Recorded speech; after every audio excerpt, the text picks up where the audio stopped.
રાજકોટ એટલે કે સૌરાષ્ટ્રનું આર્થિક પાટનગર, પણ છેલ્લા કેટલાક સમયથી આ શહેરની શાંતિને કોઈની નજર લાગી હોય તેવા દ્રશ્યો વારંવાર સામે આવતા હતા.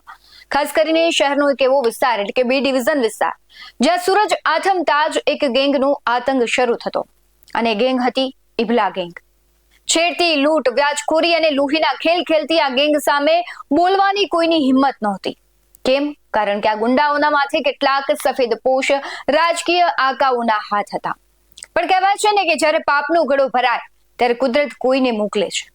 રાજકોટ પોલીસમાં એન્ટ્રી થઈ એવા જાબાજ અધિકારીને જેમના માટે કાયદો સર્વોપરી છે, ડીસીપી જગદીશ બાંગરવા, જેમણે નેતાઓના ફોન બાજુ પર મૂક્યા અને ગુંડાઓના સામ્રાજ્ય પર બુલડોઝર ફેરવી દીધું.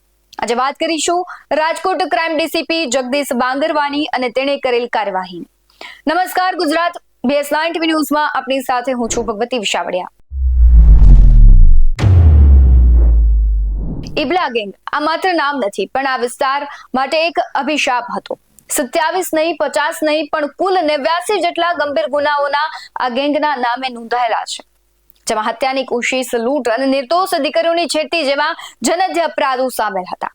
આ ગેંગના સાગરીતો ધોળા દિવસે તલવારો લહેરાવતા, કારણ કે તેમને ખબર હતી કે પોલીસ સ્ટેશને પહોંચતા પહેલા જ કોઈ નેતાનો ફોન આવી જશે.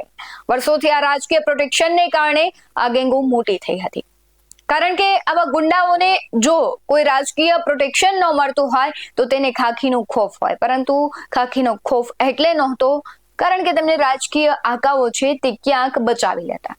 ગુંડાઓને લાગતું હતું કે કાયદો તેમના ખિસ્સામાં છે, પણ તેઓ ભૂલી ગયા હતા કે ખાખી હંમેશા મૌન નથી રહેતી. જ્યારે નેતાઓની સત્તાનો અહંકાર વધે ત્યારે ખાખીનો દંડો તેને જડબાતોડ જવાબ આપે છે. જ્યારે ડીસીપી જગદીશ બાંગરવાએ આ કેસ હાથમાં લીધો ત્યારે અનેક દબાણો આવ્યા છે, પણ બાંગરવા સાહેબનો મિજાજ અલગ છે. તેમણે માત્ર પકડ નહીં, પણ આ ગેંગના મૂળિયા ઉખેડવાનો પ્લાન બનાવ્યો. તેમણે જોયું કે સામાન્ય કલમોથી આ ગુંડાઓ જામીન પર છૂટી જાય અને ફરી આતંક મચાવે છે, એટલે તેમણે હથિયાર ઉગામ્યું ગુજસી ટોકનું. ગુજસી ટોક એટલે કે Gujarat control of terrorism and organised crime. આ કાયદો છે જે સંગઠિત ગુનાખોરીની કમર તોડી નાખે છે. ત્યારે જગદીશ બાંગરવાએ રાત દિવસ એક કરીને પુરાવાઓ ભેગા કર્યા, સાક્ષીઓને હિંમત આપી અને ખાતરી કરાવી કે હવે આ ગુંડાઓ જલ્દી બહાર નહીં આવે. ક્રાઇમ બ્રાન્ચની ટીમે જ્યારે દરોડા પાડ્યા ત્યારે ઇબલા ગેંગના સાગરીતોમાં નાસભાગ મચી. મુખ્ય આરોપી ઇબલો તો પહેલાથી જ જેલમાં હતો, પણ બહાર રહીને આતંક ફેલાવતા તેના 4 મજબૂત સાગરીતોને પોલીસે દબોચી લીધા. કુલ 7 આરોપીઓ સામે ગુનો નોંધાયો અને બાકીના 3 માટે પોલીસ પાતાળમાંથી તેને શોધી કાઢવા તૈયારી કરી રહી છે. ભૂતકાળમાં જગદીશ બાંગરવાના કાર્યકાળમાં થયેલી ગુજસી ટોકની કાર્યવાહીની વાત કરવામાં આવે તો પેંડા ગેંગના 21 આરોપીઓ, મુર્ગા ગેંગના 17 આરોપીઓ, ઓડિયો ગેંગના 11 આરોપીઓ અને બાટલી ગેંગના 19 આરોપીઓ અને ચડી બનિયાનધારી ગેંગના 11 આરોપીઓ વિરુદ્ધ તેમણે ગુજસી ટોકની કાર્યવાહી કરી છે.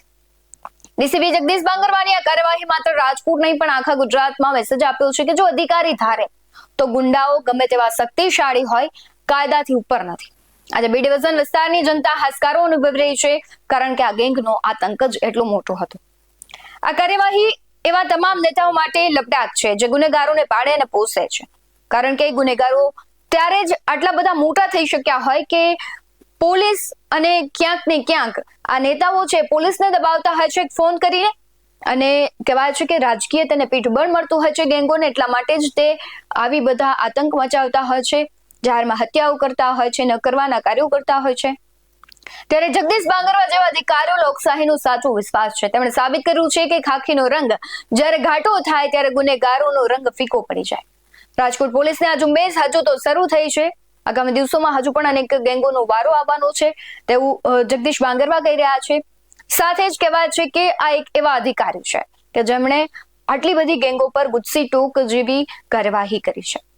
આ અધિકારીને લઈને તમારું શું કહેવું છે? અને જે આ નેતાઓ છે તે આવા ગેંગોને પાળે પોષે છે, કારણ કે રાજકીય પીઠબળ વિના આ શક્ય જ નથી.